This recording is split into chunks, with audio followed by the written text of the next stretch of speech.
Now, that should be sufficient, and you shouldn't need more than that. But guess what? Allah has blessed us that we do have more than that. I can show you, alhamdulillah, from this year, 2 examples that shocked me. And I use them now because I saw it with my own eyes, heard it with my own ears. Somebody came in Islam from one ayah. One ayah of Quran that you and I say all the time. It's in what surah? Fatiha. What is the ayah? What do you think it is?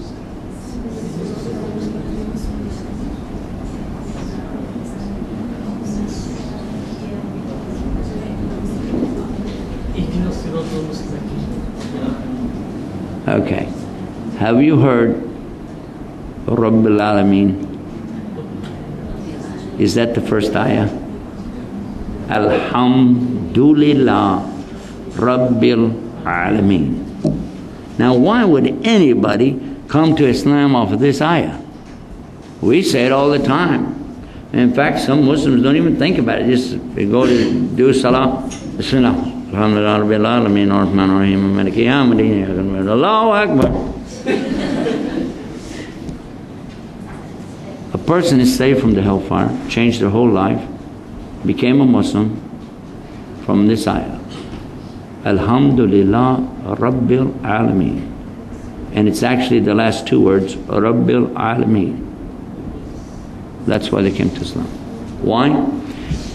He was looking at religions and also looking at some of the so-called modernistic thinking and considering the technology we have these days, and he was thinking that religions really don't provide for the modern scene that we're in.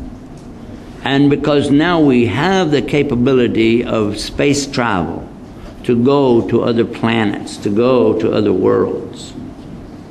We also have the capability of understanding now through some of the technology we have that there are things that exist around us that we can't see or hear, but they're still there. There are other worlds. And what if there are others, beings of some kind, that like us can make choices? Do they have a God? Somebody comes from another planet. Do they have a God? If so, who would be their God? Would they tell us about a whole new religion? It's a good question.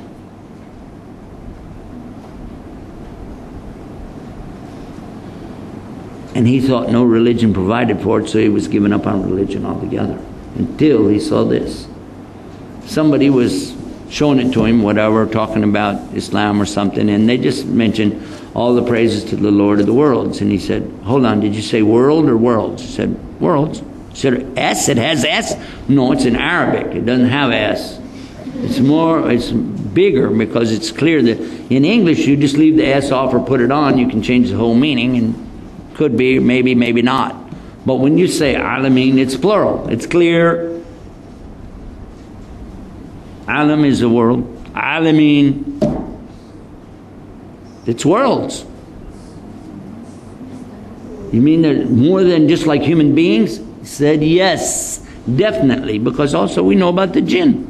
Mankind and jinn is mentioned. Minal jinnati wan nas is mentioned at the end of the Quran itself. He said, Ashhadu la ilaha illallah, Ashhadu Muhammad Rasulullah. This must be right because only God would know that He created more than one world. Only God would know, even from the beginning, that those were not just stars up there, those were actually suns, and those are actually planets, and there's a potential anyway that there could be life there, and there might be other life around us that people didn't know about before, and He would be the only one that would be able to know that. So therefore, this must be the right religion.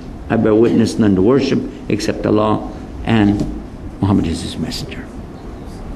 The other ayah. What do you think the other ayah was? Actually, it's the very, very, very first thing of the Quran of all. Bismillah. Not even Bismillah ar-Rahman ar-Rahim, just Bismillah. brought somebody to Islam this year.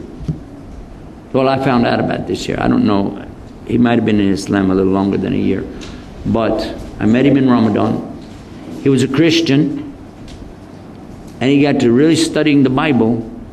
And he realized that there were just too many errors and too much misunderstanding from the New Testament. And he just backed away altogether and said, I'm going to become a Jew. So he studied Judaism and he entered into Judaism. And that's very hard for an African American to do. But he did it. And he had to put up with a lot because they won't let you just enter. You got to go through all of this testing and learn this and that, and they hope you'll quit. But he stayed in it. He was 14 years. And he continued studying, learning, and even to the extent of, wanting to know how you would even share this with other people. It's very difficult for them, by the way. And then he ran across, now he knew Muslims all this time. Not one of them ever told him anything about Islam. But he knew Muslims.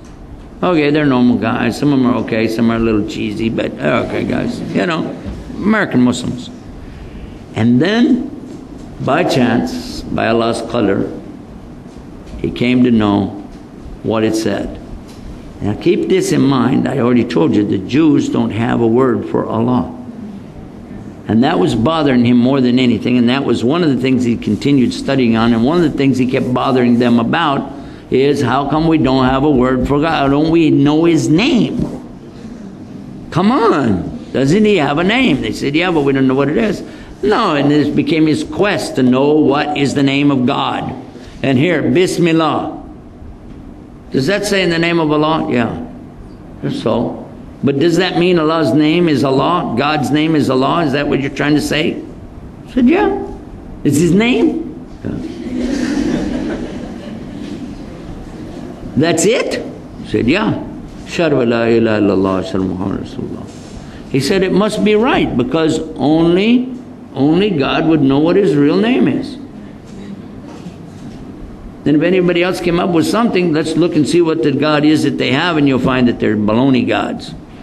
Sorry, but there's nothing that you really want to worship.